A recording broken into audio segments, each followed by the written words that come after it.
vous, vous avez cet appel à faire un processus de reconnexion et de libération avec vos ancêtres et puis éventuellement les fardeaux que portaient ces ancêtres-là et que vous vous retrouvez à porter dans vos propres vies et que vous voulez savoir un peu comment faire pour vous alléger de ça, ben, je vais vous raconter un peu là comment justement dans ce qu'on a vécu, comment les choses se sont manifestées et comment nous y avons répondu de manière à en effet transmuter ces énergies, ces émotions et ce vécu finalement, ces histoires, de manière à ce que ces histoires du passé cessent de se répéter constamment dans le présent.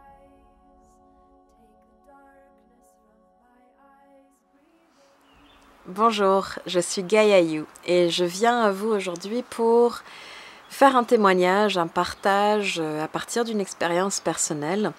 Alors cette vidéo initialement, j'avais pensé la faire pour ma famille ou pour des amis, mais finalement je me suis dit que ça pourrait servir à toutes les personnes qui sont curieuses de faire une exploration à partir de leurs héritages transgénérationnels. Donc finalement, qu'est-ce qui se passe quand on va, quand on remonte dans nos lignées, dans nos ancêtres, voir justement qu'est-ce qui a pu être vécu à certains moments de notre histoire familiale, mais que finalement on continue à porter au quotidien puisque on est l'héritage, nous sommes les héritiers, la suite vivante de toutes ces histoires du passé. Et puis parfois, ces histoires sont encore très présentes à travers les thèmes que vivent les vivants du maintenant, j'ai envie de dire. J'ai écrit à un moment donné un article qui parlait justement du fait que nous sommes nos ancêtres, dans le sens que ce qu'on vit dans nos vies, on se retrouve souvent avec des thématiques, des problématiques qui ont déjà été présentes dans nos familles. Alors, ça peut être déjà une certaine répétition de ce que nos parents ont pu vivre, mais ça peut aussi aller au-delà de nos parents, ça peut être nos grands-parents, nos arrière-grands-parents. On dit même que l'influence des générations va jusqu'à 7 générations au-dessus de nous et jusqu'à 7 générations en dessous de nous. Donc voilà, donc moi ça fait à peu près 4-5 ans maintenant que je suis dans un processus de guérison et d'émergence de toute la part du féminin sacré de mon être. J'ai beaucoup dans les premières décennies de ma vie opéré à partir d'une énergie plus masculine, plus dans l'action, dans le faire. Je me suis davantage ouverte aux énergies du féminin. Et dans ce processus-là, j'ai été amenée à regarder pas mal de blessures, de mémoires, de traumatismes même que je portais par rapport à l'histoire de mon âme, mais aussi par rapport à des choses qui sont inscrites dans ma lignée, dans le sang que je porte littéralement. À travers différentes techniques, différentes méthodes de méditation, de voyage chamanique, je suis entrée en contact avec une partie de mes ancêtres, plus spécifiquement de cette lignée de la Slovénie. Qui venait donc du côté de ma grand-mère maternelle. On n'avait pas du tout de contact avec toute cette partie-là de la famille. On a complètement perdu les traces de cette branche.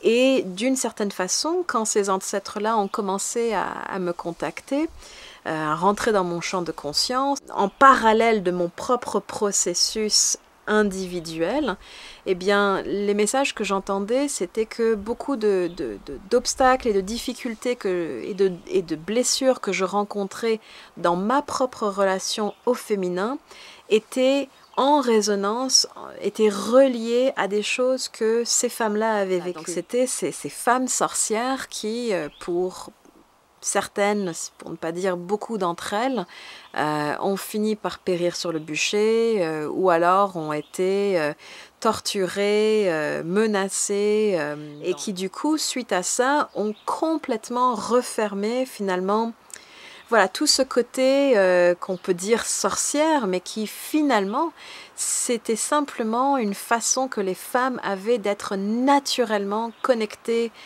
à la nature, aux plantes, à la médecine. Les sorcières, c'était les sages-femmes, celles qui permettaient la transition des êtres dans ce monde-ci, mais aussi qui permettaient aux mourants de transitionner en dehors de ce monde.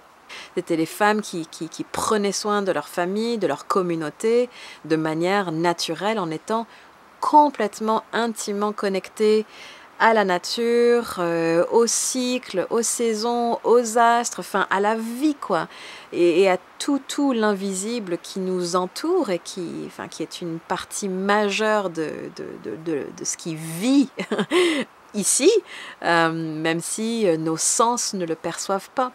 Donc voilà, et ces femmes-là ont été finalement persécutées et ont payé de leur vie parce qu'elles étaient tout simplement ce qu'elles étaient. Donc ça a créé, voilà, une énorme censure, un gros barrage, un blocage au niveau de plein de choses. Et pour moi, ça se vivait beaucoup autour de la peur de parler, la peur de dire ma vérité. Ça se jouait beaucoup aussi autour des thèmes comme la trahison, l'abandon, l'exclusion. Toutes ces choses-là, ce sont des thèmes que j'ai rencontrés dans ma vie et qui étaient encore une fois en résonance avec ce que d'autres femmes, d'autres êtres ont porté dans ma lignée. Donc ces ancêtres ont à un moment donné fait parvenir le message qu'il serait souhaitable que nous allions faire un petit tour sur leur terre afin de vivre en conscience et de vivre en présence certains passages, de faire certains rituels, certaines cérémonies pour vraiment, franchement, simplement enterrer ces mémoires afin que tous ces êtres-là, tous ces aspects de ces êtres-là qui étaient restés encore traumatisés, blessés, choqués, puissent enfin être enterrés et reposés en paix. Alors voilà, donc il y a à peu près 1 an, on a commencé à parler de ce voyage avec ma mère et finalement on s'est retrouvés à y aller en grande famille. Il y avait ma mère, mon beau-père, mes enfants, mon frère, sa blonde qui est de République tchèque, ma belle-sœur qui vit en Autriche avec sa fille et son conjoint. Enfin bon, on était en grande famille, donc de grandes retrouvailles familiales, c'était vécu dans le physique, dans le concret, j'ai envie de dire, avec toutes ces retrouvailles-là des gens vivants aujourd'hui. Mais les retrouvailles étaient aussi sur un plan subtil.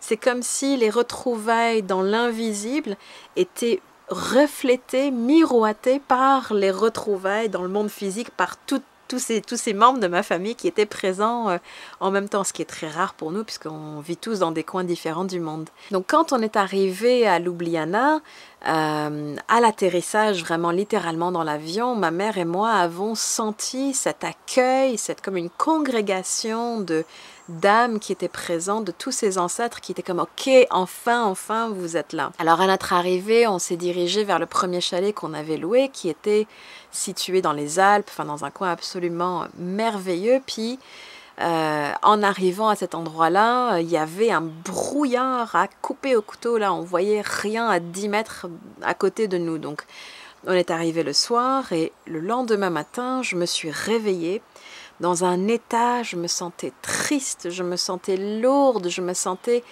pas bien. Puis là, dans ma tête, ça a commencé à parler, ça a commencé à dire ah, ben c'est quoi? Pourquoi tu te sens comme ça? Voyons donc, tu devrais pas, c'est joyeux, tu viens de retrouver toute ta famille, et puis pourtant... Puis là, j'ai fait comme, ok, wow, avant d'embarquer dans mes pensées et puis de suivre tout ce qui se dit là, je vais prendre un petit peu de recul, puis... Instantanément, ma guidance est revenue, j'ai pu connecter à quelque chose de plus profond que juste le blabla du mental. Puis, ce que ça m'a dit, c'est « Oui, mais souviens-toi que tu es ici pour transmuter. Et pour transmuter, il faut ressentir. On ne peut pas transmuter quelque chose qui n'est pas là. Donc, les émotions, étant donné que ce sont des énergies, l'émotionnel, c'est de l'énergie en motion, en mouvement. Donc il y avait à nouveau ces énergies, ces émotions qui étaient en train de refaire surface, cette tristesse, cette lourdeur, cette densité. Et c'était juste d'accueillir ça, de le laisser être, sachant qu'il y avait un processus plus grand, plus large qui était en cours. Et à partir du moment où, ok, voilà, j'avais reçu cette information-là et je me suis laissée tranquille et j'ai juste permis d'être ce qui était, donc je me suis juste permise d'être dans cet état énergétique et émotionnel. Et là, je me lève du lit, j'ouvre la fenêtre et devant moi, il y avait en contrebas du jardin un énorme tas de branchages, de bois. Et ce que j'ai vu là, ce qui m'a frappé là, ça a été un bûcher. Le bûcher que j'avais vu plusieurs fois dans mes visions, que ces femmes-là avaient vécu, il était là, il était devant moi. Et au moment où justement où j'ai vu ça, j'ai été prise d'une vague encore d'émotions, de plein de choses, d'effroi, de stupeur, d'abasourdissement, voilà, de tout ça. Suite à ça, je suis descendue voir ma mère et ma belle-sœur et je leur partage ce que je viens de voir.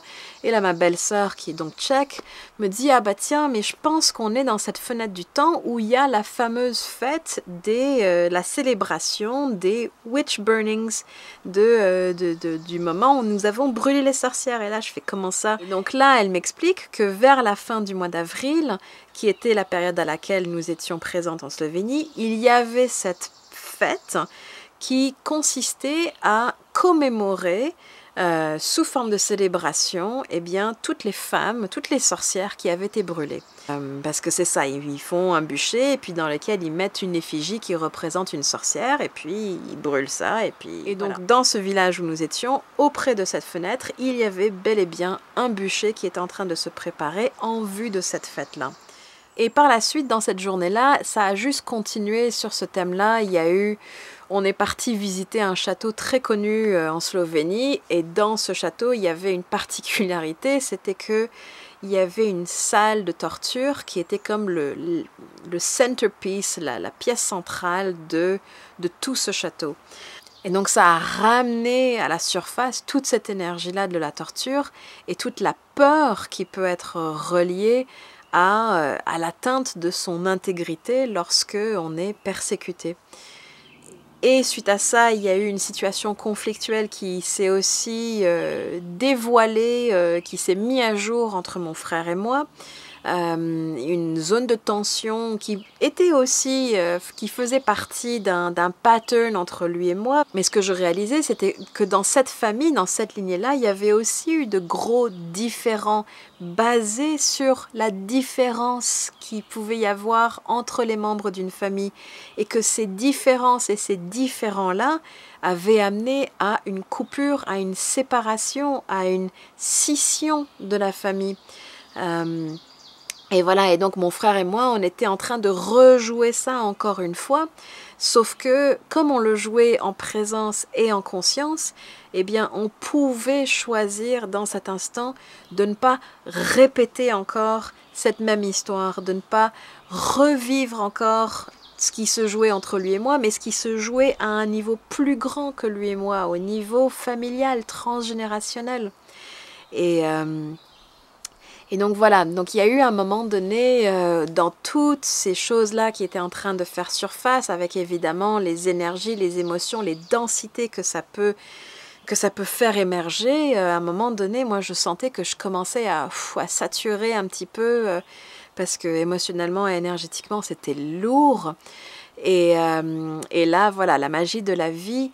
On devait aller faire une activité et puis finalement rendu à l'endroit on s'est rendu compte que c'était pas le meilleur choix à faire par rapport compte tenu des enfants et tout et à la place on a trouvé un petit chemin qui menait à travers la forêt et qui nous amenait vers une rivière mais absolument magique. Puis moi je travaille avec la médecine des éléments depuis plusieurs années. Et je comprends maintenant très bien comment les éléments à l'extérieur peuvent venir soutenir notre processus intérieur, dans le sens que quand on se met en lien, en relation profonde et intime avec certains éléments, et là en l'occurrence l'eau, cette eau-là qui était belle, pure, cristalline, et bien voilà, j'étais rentrée en communion avec elle, avec cette eau, en train de prier, de méditer au bord de son corps, et de lui demander, justement comme c'était une rivière, d'emporter avec elle toutes ces énergies, toutes ces émotions, parce qu'en plus l'eau représente nos émotions, l'eau représente nos mémoires dans la médecine élémentaire. Et donc c'était de demander à l'eau dans ce moment-là d'emporter avec elle toutes ces lourdeurs-là, toutes ces émotions et toutes ces mémoires qui étaient en train de m'affecter dans ce moment-là, de manière à rendre à nouveau mes eaux intérieures aussi claires, aussi cristallines et limpides que les siennes. Et voilà, c'était magique de trouver cet endroit à ce moment-là, de trouver une telle beauté, une telle pureté. Et l'eau était vivante, vibrante, il y avait des ondines, il y avait des êtres, des élémentaux qui étaient là et qui répondaient et qui prenaient soin de moi, qui étaient là, qui répondaient présents à l'appel. Et quand on est sorti de cette forêt, quand on a quitté cette rivière, tout le monde allait infiniment mieux. Ça avait allégé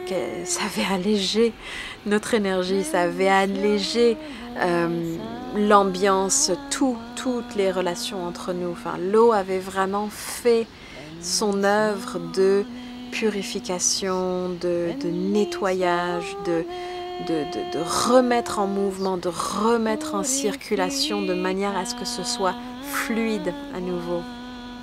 Là, le séjour avançait, il commençait à tirer sur sa fin et il y avait une pleine lune, la pleine lune au mois d'avril qui s'annonçait et j'avais reçu l'information que, pareil, toujours dans ma guidance, que c'était lors de cette pleine lune qu'on était appelé à faire une cérémonie, justement la fameuse cérémonie qui allait permettre d'enterrer toutes ces mémoires et tous ces ancêtres-là. Alors à l'approche de cette pleine lune, on a commencé à chercher autour de la deuxième maison où on était, qui était là cette fois-ci au bord d'un lac, dans un cadre très très différent. On a commencé à se promener dans les forêts autour et à un moment donné, j'ai été appelée par un arbre, un hêtre, à qui j'ai justement formulé ma demande de dire ok, est-ce qu'il y a une forêt, est-ce qu'il y a un lieu ici qui veut bien nous accueillir par rapport à une cérémonie qu'on aimerait offrir aux ancêtres. Et là, en fait, on a été guidés, on a déambulé, puis on a fini par atterrir dans une forêt qu'on croyait super loin par rapport à notre maison, mais on avait fait tout un tour et finalement était vraiment mais juste à côté de notre maison. Et c'était une forêt mais absolument magique, merveilleuse, majoritairement constituée d'êtres. Et cette forêt a d'emblée dit qu'elle était tout à fait accueillante et participante pour qu'on puisse venir faire cette cérémonie-là. Et donc cette cérémonie en question, ce que nous avons fait, c'est que chacun avait pris une pierre qui représentait la lignée maternelle et la lignée paternelle. Donc tous ces ancêtres-là, on les a ensuite disposés en cercle de manière à vraiment inviter en présence tous les ancêtres, tous nos ancêtres qui avaient besoin finalement de ce moment-là de libération pour aussi le plus grand bien de tous.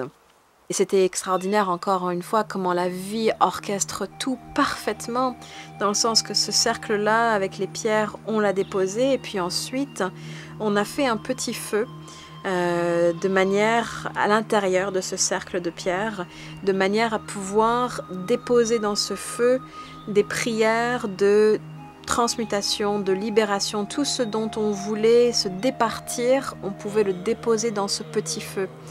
Et il y avait comme un petit tas de branchages et puis au centre de ce tas de branchages, il y avait une branche qui dépassait et qui était érigée verticalement, donc qui encore une fois, c'était l'icône, c'était la représentation d'un bûcher, sauf que Sauf que voilà, là c'était un petit feu et puis c'était un feu justement qui venait libérer toutes ces énergies, ces mémoires, ces émotions, tout ça. Et c'est drôle parce que ma mère qui a peu de peur dans la vie, mais vraiment la peur du feu a toujours été présente pour elle, comme elle a toujours été présente pour moi. En tout cas, elle est beaucoup beaucoup moins maintenant, mais pendant des années, j'ai vraiment porté une peur viscérale du feu.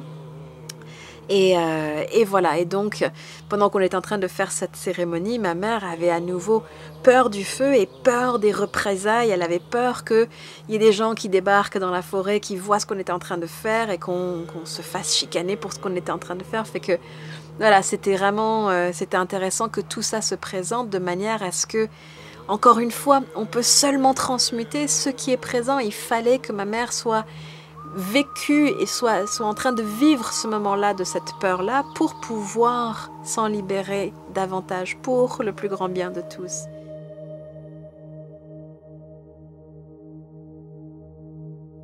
Puis une fois qu'on avait terminé ce feu, on a creusé dans la terre et là on est venu déposer nos cheveux. Dans nos cheveux comme dans nos ongles, on porte la trace de notre ADN, donc notre mémoire génétique, la mémoire de nos ancêtres sont présents dans notre corps, dans nos cheveux, dans nos ongles, dans notre sang. Tout le monde a coupé une petite mèche de cheveux pour la déposer dans la terre et par ce geste-là, symboliquement représentant qu'on venait enterrer ces ancêtres-là, qu'on venait enterrer ce bagage d'héritage, ce bagage génétique de la peur, voilà, de tout ça, de tout ce qui avait été transmis par ces ancêtres suite à leurs expériences de vie, transmis dans les générations qui ont suivi, dont on était les héritiers. Et moi j'ai également déposé ensuite le sang de mes lunes, de mes menstruations, puisque là pareil, il y a beaucoup de choses qu'on porte nous les femmes dans notre utérus. Et pendant le cycle précédent, j'avais saigné en conscience et j'avais conservé ce sang-là de manière à, pareil, laisser aller à travers ce sang les mémoires qui étaient prises dans mon ventre, dans ma matrice, reliées à toutes les femmes qui sont venues avant moi dans ma lignée.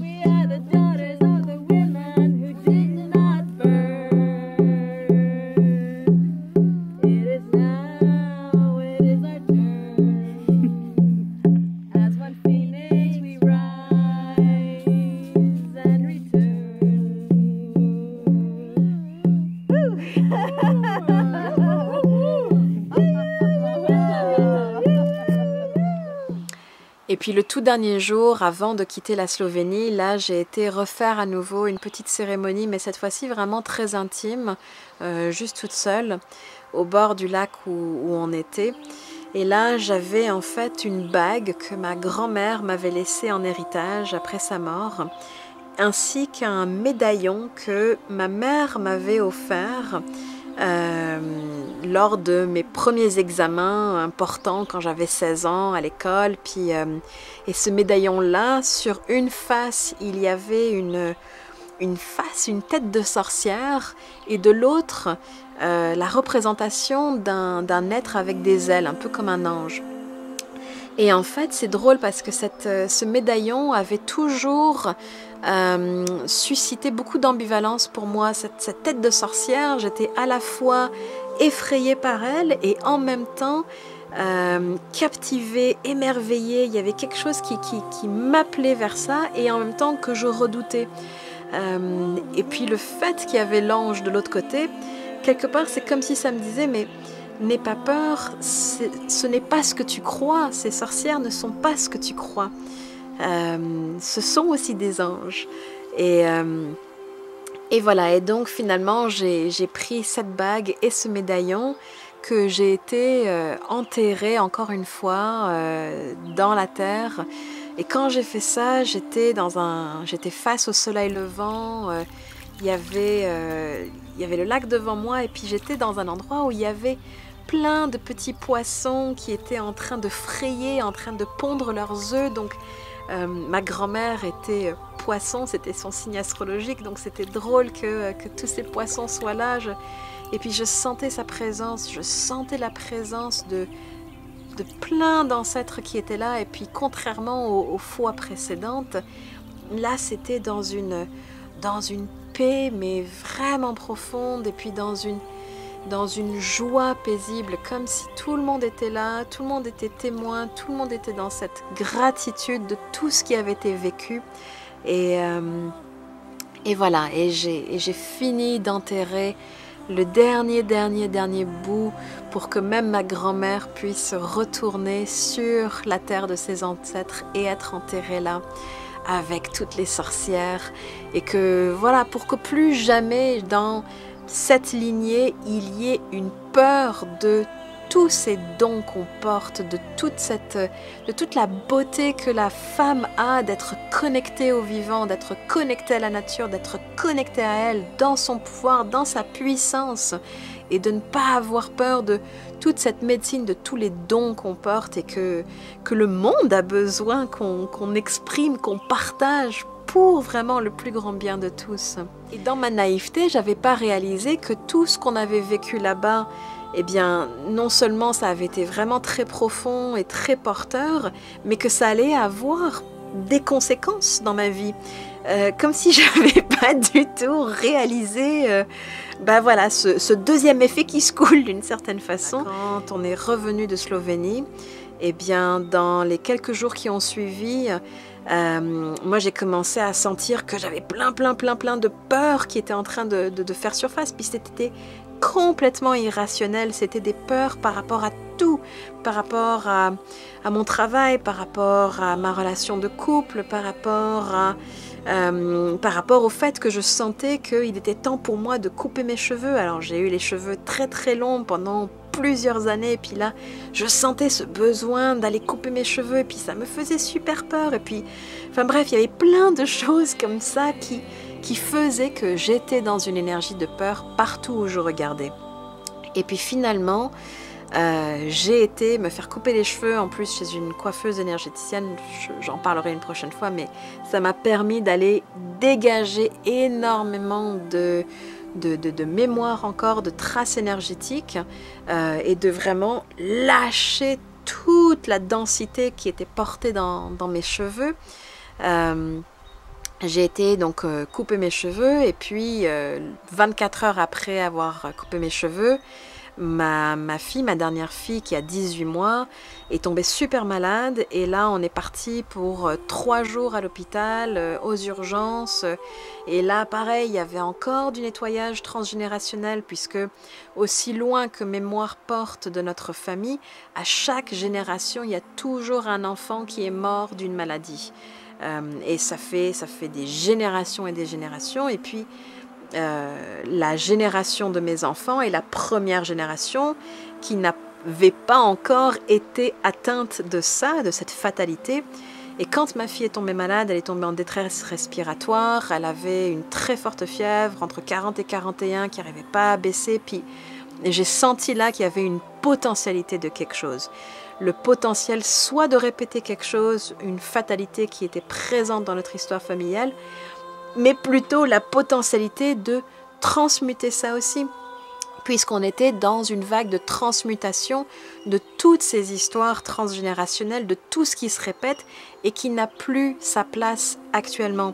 C'est comme si voilà, les histoires se sont jouées et rejouées, et puis là maintenant, la conscience, la présence est suffisante pour dire stop. Nous n'avons plus besoin de cette histoire, merci. On ferme ça, on transmute, on transcende et on passe à autre chose. Et c'est ça, ma fille et moi, on a transmuté énormément de choses à travers ce passage-là à l'hôpital. Vraiment ce chemin, j'en parlais dans un article que j'ai publié, ce chemin qu'on a fait pour passer de la peur à l'amour. Et puis c'est ça, et puis suite à ça, eh bien, il y a eu aussi des mouvements super, des gros mouvements dans ma relation de couple avec mon partenaire de vie.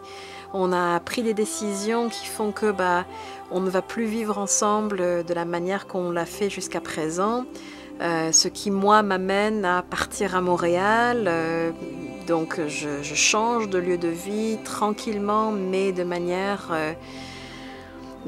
progressive mais assurée. Je retourne en ville après avoir vécu pendant 5 ans ici dans la forêt. Je sens que c'est un moment où voilà, malgré moi, malgré certaines timidités ou résistances encore, la vie me pousse là maintenant à prendre ma place pleinement, à offrir pleinement ce que je suis. Et puis voilà, et tous ces mouvements-là sont des mouvements que j'avais pas du tout prévus, pas du tout prémédités, mais c'est comme si finalement, en faisant tout ce que nous avons fait en Slovénie avec ses ancêtres, comme si nous avions levé un barrage énergétique et que, voilà, comme quand on lève un barrage, qu'est-ce qui se passe? Voilà, ma vie s'engouffre là-dedans, ça libère l'élan vital, ça libère une quantité d'énergie extraordinaire, ça met plein de choses en mouvement, ça apporte du changement, mais c'est toujours pour le plus grand bien de tous. Et en effet, toutes ces épreuves et ces initiations et ces changements que nous sommes en train de vivre à présent depuis un mois, même si c'est super intense, eh bien on le vit avec beaucoup de sérénité, avec beaucoup de confiance et vraiment avec une foi totale dans le fait que on est parfaitement en train de vivre ce qu'on a à vivre, que chaque chose est à sa place et parfaite. Alors voilà, quand on fait un processus comme celui-ci, eh bien finalement le plus important c'est la conscience qu'on place sur les choses, c'est d'être présent au processus qui se vit dans le présent, parce que toutes les histoires du passé finalement s'actualisent à travers le présent, à travers les êtres vivants dans le présent. Et donc ça s'actualise à travers les situations, les événements, les relations, les thématiques qui sont présentes. Sauf que dans ce processus-là, on n'a pas besoin de subir les choses, on n'a pas besoin de réagir aux choses, on peut y répondre. Et à partir du moment où on répond à la situation ou à la relation, où on répond à ce qui est en train de vivre et qu'on choisit d'amener de la paix là-dedans, d'amener du pardon, d'amener de l'amour, d'amener de la lumière, eh bien voilà, ça se transmute, ça se transcende, ça bouge, ça se met en mouvement à nouveau. Tout ce qui était resté coincé, bloqué, figé, parce que, eh bien, voilà, ça se dénoue et puis ça circule à nouveau. Et puis ça rend tout le monde vivant et vibrant. Et ça nous amène tous dans un alignement qui nous met à notre juste place dans la vie. Alors voilà, merci d'avoir été là, présent à travers ce long partage. J'espère que ça vous aura éclairé, inspiré même peut-être à entamer une telle démarche vous-même, d'aller à la rencontre de ce que vous portez peut-être, et puis des fardeaux, et puis de comment finalement vous alléger de tout cela afin de cheminer, de marcher, de vivre plus léger, plus légère à présent dans cette incarnation, et de manière à aller droit au cœur de ce pourquoi vous êtes ici, pour vivre, pour partager, pour rayonner, pour offrir au monde. Alors voilà, merci beaucoup et à très bientôt. Au revoir.